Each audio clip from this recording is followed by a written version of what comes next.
Bonsoir et merci d'être avec nous sur la première pour le journal de ce 1er novembre.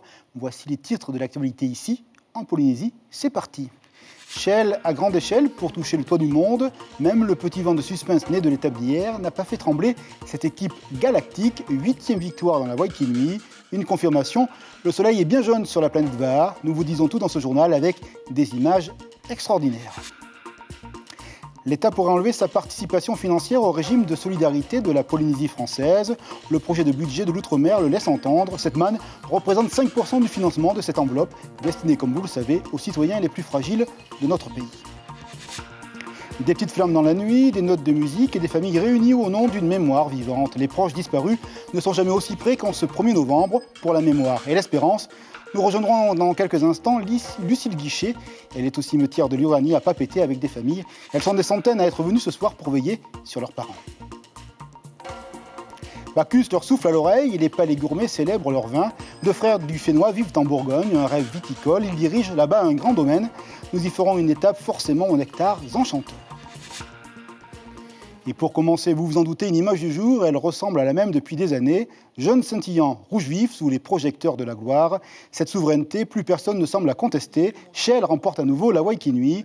En plus, l'équipe gagne la 3e étape aujourd'hui du côté de Bora Bora avec 2 minutes d'avance sur l'OPT. On va voir le classement dans quelques instants. L'équipe qui termine 3e, c'est l'équipe Tamari CPS. Voici le classement avec l'ensemble des temps. Ce matin, pourtant, il y avait comme un espace pour une autre histoire. Cependant, le suspense a vite été suspendu. Shell en souverain suprême et les îles au bon résultat en future noblesse du Va'a. Tepoa Fatkopa Avae nous propose le résumé de cette course extraordinaire. C'est parti. C'est parti pour les 60 Va'a engagés dans cette dernière étape. Une pluie battante pour accompagner ces Aito porte-bonheur dans la culture maori. Shell Va'a, fidèle à elle-même, s'engage avec sérénité. Plus d'1 heure de rame dans le lagon de Ta'a. Chaque équipe, sa technique, son objectif. Les petites équipes des îles portent haut les couleurs de leur Fénois, à l'image de Tamari Air est classé 10e. Allez Tamari Air, aoe torurutu iteiteme. Un petit accent rurutu pour nous faire plaisir sur Polynésie la première. À la sortie de passe, là encore, Shell Va'a mis tout le monde d'accord. Il est leader, fait cavalier seul, cap sur tous les rois. La 2e et la 3e place se disputent entre Timo Pete, Air Tahiti Tamari CPS Paddling Connection. Pas de houle, mer calme, favorable Hutipari. District Va'a de Huahine pénalisé hier se classe à la 9e place au classement général. Timo Pete, vainqueur hier, reste dans le sillage de Shell Va'a, 2e au classement général. Et celle de Tamari, OPT et CPS ne vont pas se lâcher jusqu'à Matira. Manihi Va'a se hisse dans le top 5. Une belle victoire pour cette équipe composée en grande partie des Paumotu. L'ambition, c'est bien de rester dans les 5 premiers. C'est pour ça que là, il ne se pose pas de questions. S'il peut prendre le maximum de vagues pour pouvoir justement rattraper un maximum de pirogues à l'avant, je pense qu'ils vont le faire. Ils vont le faire jusqu'au bout. On a eu du mal, on avait mal. On doutait aussi un petit peu là, avec les boys. Je pense qu'on a 4 qui ont ramé les 3 étapes. Air Tahiti 6e effectue une belle remontée et se hisse sur le podium au classement général. Timo Pete remporte la 2e place, Tamari CPS au pied du podium au classement général. On y a cru et je pense qu'on est passé devant un moment. Mais bon, encore une fois, je tiens à féliciter les copains parce qu'on a changé qu'un. Et là, aujourd'hui, on a prouvé qu'on méritait d'être sur le podium. Hein. Non, c'est plutôt basé sur notre 2e place. Hein. Et gagner, quoi, maintenir la 2e. Parce que ça fait quand même 2 ans qu'on a perdu le podium. Impossible n'est pas Shell. L'équipe au coquillage remporte cette 3e étape en 4 h 18 minutes 14 secondes. Grand vainqueur de ce Waikinui à 2019. On s'est bien réunis hier soir, même si les copains ils ont pas bien fini, c'est pas grave, on lâche pas. Hein. L'objectif c'était de gagner, on est content. Hein.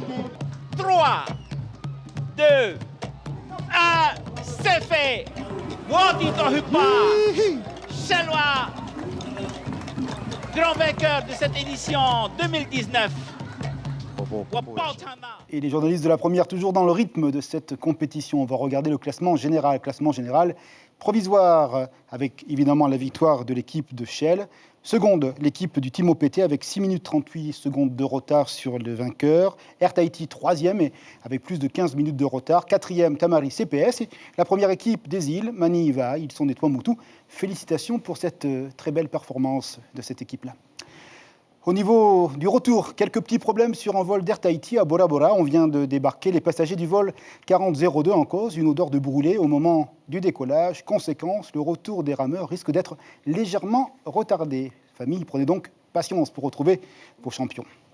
Bien sûr, le régime de solidarité n'est pas menacé, mais l'aide accordée par l'État en 2019 pourrait ne pas être reconduite. C'est la conclusion d'une réunion de la commission chargée de l'examen du budget des Outre-mer. Le montant concédé au régime de solidarité par Paris était de 1,4 milliard pour cette année 2019. Les explications nous sont données par Thierry Stanfleur.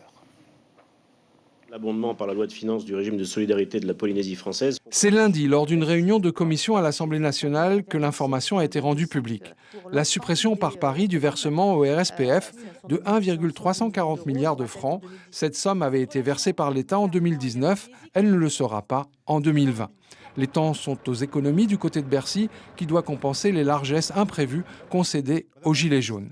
Alors il faut d'abord relativiser. Cette somme représente environ 5% des quelques 29 milliards de francs dépensés en 2019 dans le cadre du RSPF.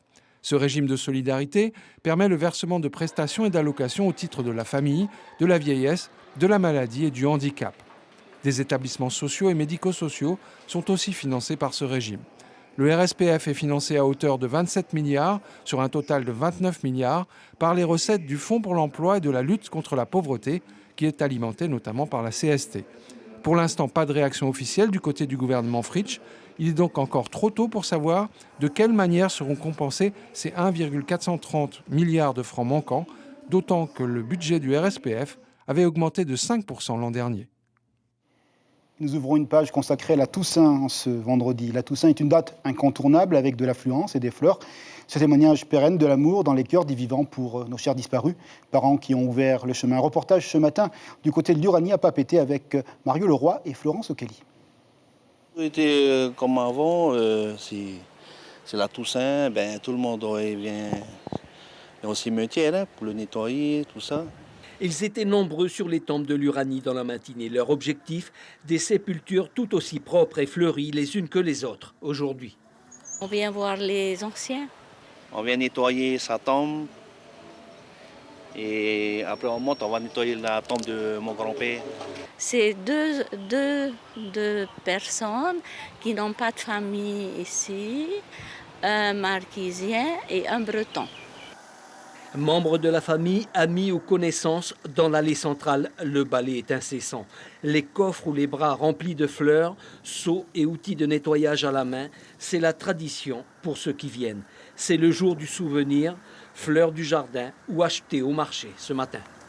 J'ai toujours continué à faire des fleurs de mon jardin parce que lorsque j'étais enfant, avec ma mère, on allait sur les grands-parents et tout. Et on a toujours pris les fleurs du jardin. Donc pour elle, on continue. Et il n'y a pas d'âge pour la tradition. Pour beaucoup, c'est aussi de remettre du sable blanc pour redonner à la concession tout son éclat.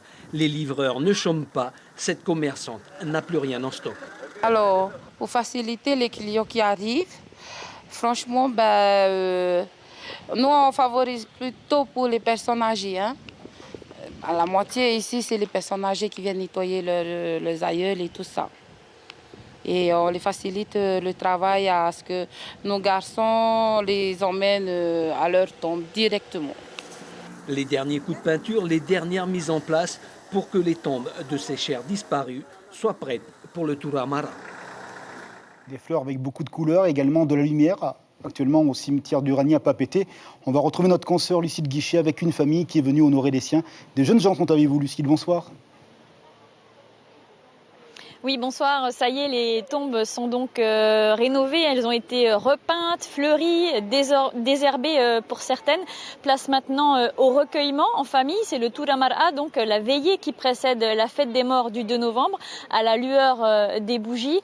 Et ici, au cimetière de l'Uranie à Papeete, des centaines de familles se sont retrouvées, comme dans tous les cimetières catholiques de Polynésie. Vous le voyez derrière nous, la lueur des bougies forme comme un petit halo lumineux, et les chants et les prières émaille cette soirée de recueillement et d'hommage. Nous sommes donc ce soir avec Marouya Mafray et ses cousines qui sont venues en famille rendre hommage à leurs défunts dans le caveau familial. Marouya, bonsoir. Bonsoir. Que représente pour vous le Turamara ? Alors, pour nous, le Tourama, déjà, c'est une sorte de cérémonie annuelle qui, chaque année, nous permet de nous retrouver pour déposer des fleurs et quelques bougies pour nos défunts. C'est un moment important pour vous, vous venez tous les ans? Pour nous, en tout cas, personnellement, c'est une coutume. Chaque année, on est présent. La veille, avec les membres de notre famille, on se retrouve pour confectionner les bouquets de fleurs. Et c'est un moment fort en émotion car on se rappelle les souvenirs avec ceux qui sont partis, quelques anecdotes et voilà. Mais c'est aussi un moment de joie car ceux qui sont encore là, on est tous ensemble. Alors pourquoi est-ce que les bougies perdurent et il n'y a pas de lampe à LED ou à pile d'après vous? Pourquoi est-ce que les bougies tiennent dans le temps? Le Tourama est une cérémonie sacrée et dans la prière, quand on fait une prière, en fait, on allume des bougies. C'est assez symbolique. On n'allume pas des lumières, on ne vient pas avec des torches. C'est des bougies. Est-ce que demain, c'est la fête des morts, le 2 novembre? Est-ce que demain, vous reviendrez ou est-ce que vous avez prévu encore des choses ce week-end en famille? Je pense que pour certains membres de la famille, il y en a certains qui reviendront peut-être pour arroser les bouquets qui sont là. Mais il y a d'autres aussi tombes qu'on n'a pas eu l'occasion de pouvoir aller fleurir car c'est assez loin. Donc je pense qu'on se concentrera plutôt sur ces tombes-là demain. Donc le moment de recueillement en famille n'est pas terminé alors? Non, ce n'est pas terminé jusqu'à dimanche. Merci beaucoup Marouya. Nous étions donc en direct de l'Uranie où la cérémonie, la veillée du Turamara va se poursuivre jusque tard dans la soirée comme dans tous les cimetières catholiques de Polynésie. Merci Lucille pour ce joli témoignage plein de symbolique autour de la lumière. Direction les Australes. Rimatara, la Toussaint est aussi un jour attendu par l'ensemble de la population, une manière d'honorer là-bas les rois et les reines du passé. Une part de patrimoine évidemment avec les sépultures, mais pas que. Des croyances continuent à demeurer. Elles sont un héritage culturel bien vivant. Les images sont signées Patita Sabea pour Au cœur du Fénois. C'est parti. Ce sont des histoires de famille dont seules les lignées royales ont le secret. Des nombres à leurs noms accolés, cette part de sang bleu qui fait forcément l'histoire des lieux. Bienvenue devant le tombeau des rois de Rimatara. 4 rois sont là. Le deuxième, le troisième, le cinquième, le quatrième et le cinquième. Il y a des reines aussi, il y a des femmes. Le quatrième, Ari Bhaine, c'est une femme.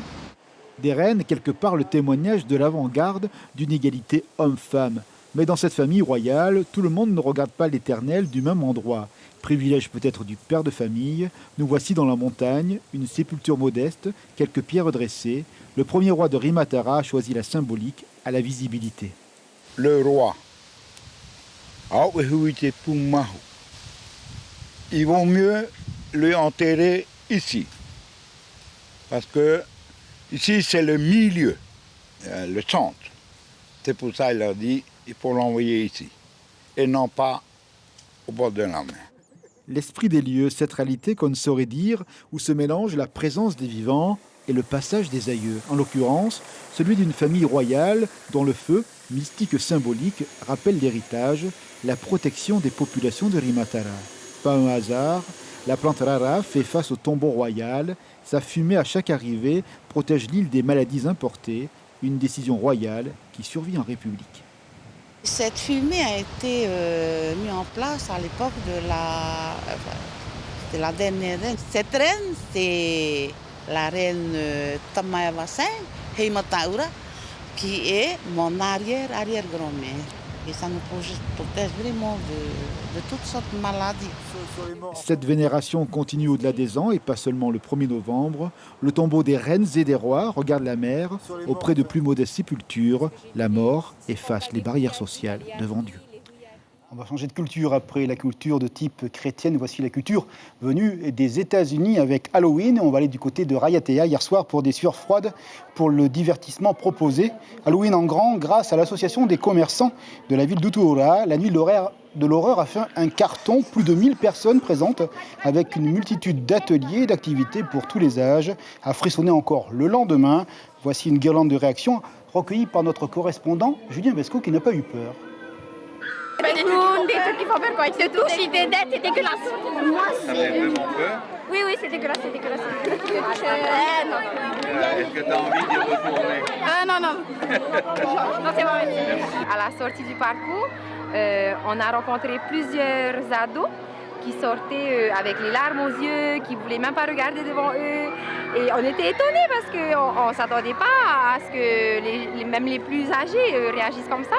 Et tant mieux, c'était le but. Je pense que Outoura Centre-Ville sera entièrement responsable des cauchemars des enfants cette nuit.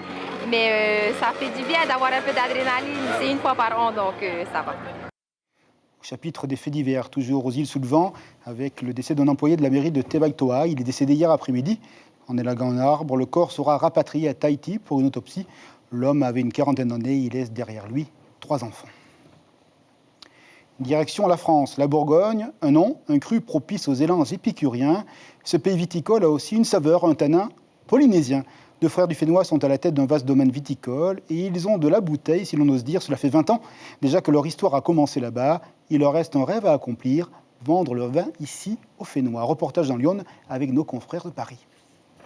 À 15 km d'Auxerre, le petit village de Coulanges-la-Bineuse. Mon vignoble se situe proche du village, qui est juste là. 25 hectares à vendanger, Steve Moina exploite ce vignoble en famille avec son frère. Des vignerons tahitiens en Bourgogne, qui l'eût cru. Du coup, voilà, vous avez certainement les seuls vignerons tahitiens du monde, ils sont là. Ça, c'est vrai. Wow. C'est vrai que c'est rare, du coup, ça devient une curiosité. Ça, en nous, on a ce côté polynésien où on arrive aussi à être très cool et très détendu, no stress, quoi, si on veut. Et puis à côté de ça, on a notre côté quand même, qui vient de notre papa, plutôt de la rigueur, le travail. Donc voilà, ça fait un beau mélange, quoi. Steve a repris le domaine de son grand-père bourguignon il y a 20 ans et il perpétue la tradition avec rigueur et exigence. Ici, on va goûter justement ma cuvée Chanvant. Ça, c'est mon haut de gamme. C'est un vin qui gagne des concours, ça. Car le Bourgogne du Polynésien, comme on le surnomme ici, remporte un franc succès auprès des connaisseurs.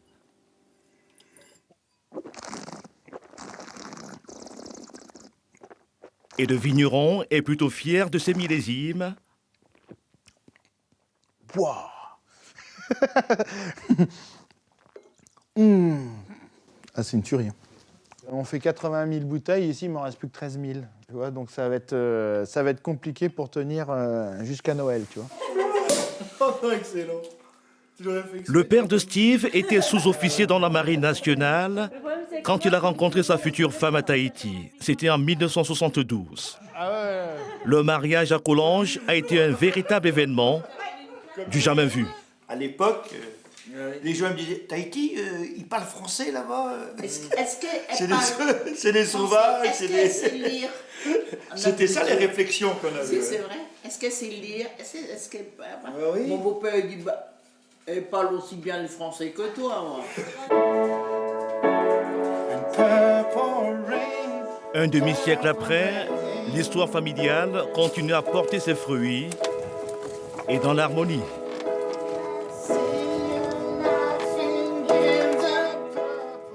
De la musique et du vin, quoi de mieux pour un week-end? Évidemment, on vous rappelle l'information principale de ce vendredi soir, la Waikinui avec la 8e victoire de Shelvaha. Une victoire sans coup férir avec plus de 6 minutes d'avance sur la deuxième équipe, le Timo Pete, qui n'a pas démérité tout au long de ces 3 jours de compétition. Tout de suite après ce journal, la page spéciale consacrée à la pirogue au Vaha, juste après. Et également à 22h45, si vous aimez le sport, restez sur la première avec la finale de la Coupe du Monde de rugby au Japon. Ce sera un duel entre l'Angleterre et l'équipe d'Afrique du Sud. Pour l'information, restez connectés sur le net. Et demain matin, la radio, vous serez réveillés pour les Flash Info avec Axel Mézinel et Poix Van Bastaler. Merci de votre fidélité sur la première. Rendez-vous demain soir, 19h pour le journal en français. À demain, merci.